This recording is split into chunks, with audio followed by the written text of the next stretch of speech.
Hi everybody, welcome back to World History. This is our second to last lecture of first semester. So we're starting chapter 19 today on the Industrial Revolution. We'll be doing sections 1 and 2 today, and your assignment when this is done is to start working on your chapter 19 review guide, which is posted on Google Classroom. So go ahead and get your notes out, let's get started.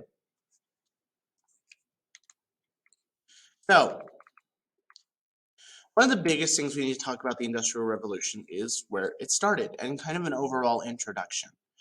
Most of what we'll be talking about this chapter is based in Great Britain, and this is a gradual change, a very long and slow process from a more agrarian farming society to a stronger industrial society.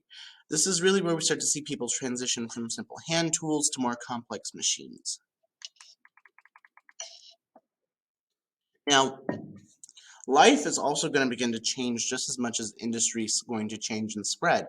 The rural way of life is going to begin to change, and these industrial towns are going to pop up essentially overnight around these factories.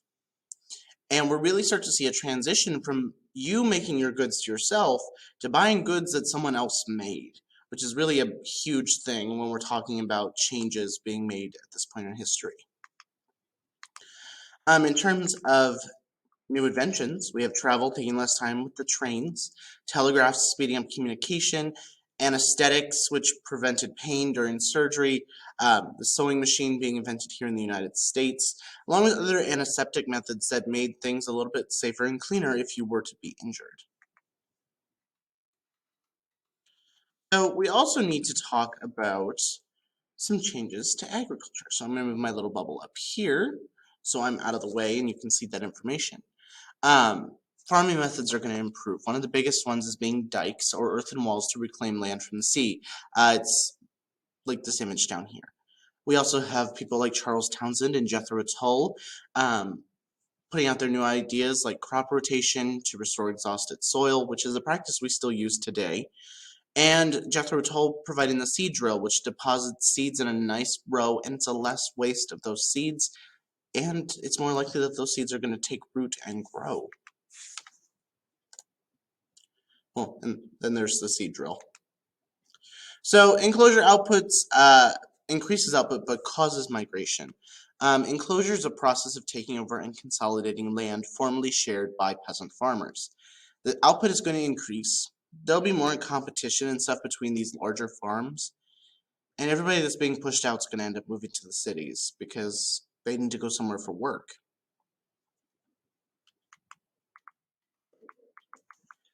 So really we're going to see the population multiply. Jobless farm workers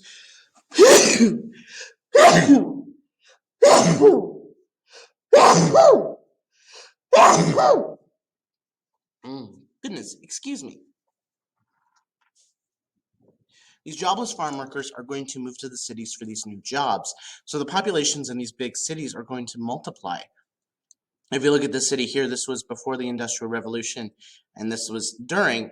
As you can see, these more pinkish areas represent the larger cities where people were moving to. There was also reduced risk of death from famine. These advancements that we just talked about in agriculture provided a surplus of food, which led to better nutrition, which led to better health, better hygiene, better sanitation, better medical care. Overall, people are going to start to live longer at this point in history.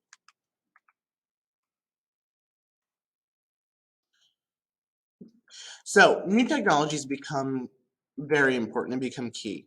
We have coal being discovered as a source of energy, and we have the steam engine. Eventually, this will power machinery, locomotives, and steamships, and really it's going to be the big thing that powers most of the Industrial Revolution. We have Thomas Newcomen, who improved the steam engine to pump water out of mines. And then a few years later, James Watt is actually going to improve on Newcomen's design to the one that we're more familiar with today. So here's a couple examples of some early steam engine, specifically those pumps that were pumping water out of the mines. We also have iron to talk about. Abraham Darby's going to discover a new method known as smelting, which separates iron from its ore, which makes iron less expensive and it's a better quality. And he's going to help construct the first iron bridge in England, pictured down here. So that's it for section 1. We're moving on to section 2 because remember we're doing both sections today. So the big question, why Britain? Well, its population was on its increase. There was a ton of natural resources to access in Britain. Plus, being essentially a giant island, they had great access to ports, rivers, coal, and iron, to the point that they could best handle this changing amount of technology. So, and the other thing they were able to handle was the demand. They also were able to provide capital to invest in enterprises, these business organizations in an area such as shipbuilding, mining, railroads, or the factories. And these entrepreneurs are then going to manage and assume the financial risk of starting these new businesses. And they're going to massively employ the workforce of people being moving to these industrial areas from the farms. Throw on top of this a stable government, Britain's doing great at this point. So, textiles is really going to be the biggest industry we can talk about. This is types of cloth or woven fabric. And prior to this, they really used the putting out system, which we've talked about previously, where we see raw cotton being sent home with peasant families to be spun into thread and woven into cloth. And skilled artisans are going to finish and dye the cloth, and then it's going to be sold. But things are going to start to make things faster. We have the flying shuttle, invented by John Kay, which increased the speed of weaving, and then James Hargreaves invented the spinning jenny, a machine for spinning with more than one spindle at a time. Realistically, both of these methods massively sped up the creation of cloth and textiles during this point in history, to the point that one person could make a lot of cloth pretty quickly. We're also going to see advancements in how cotton itself is going to be processed.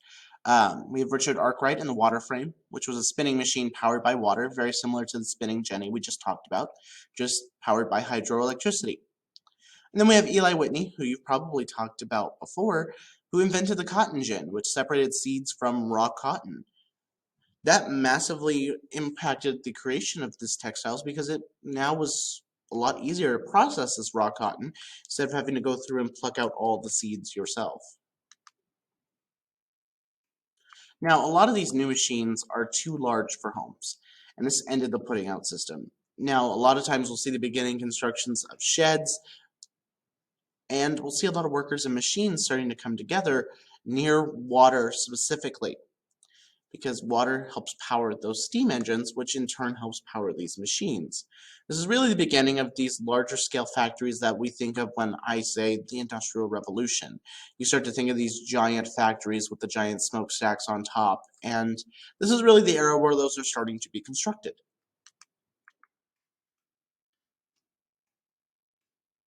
So, well, with all this increase in goods, there needs to be a way to move goods. So really, along with an industrial revolution, we have a transportation revolution. We have the creation of turnpikes or private roads built by entrepreneurs who charge travelers a toll or fee to use them. Canals are going to be constructed as an efficient, inexpensive way to receive coal and raw materials. And now the steam locomotive is not bound to water, and it can ship stuff over land. The first major railroad line in England was from the city of Liverpool to the city of Manchester, about 50 miles or so. All right, so that is it for your notes for today. Again, your assignment is to work on your Chapter 19 review guide. I will see you all next time. Bye, everybody.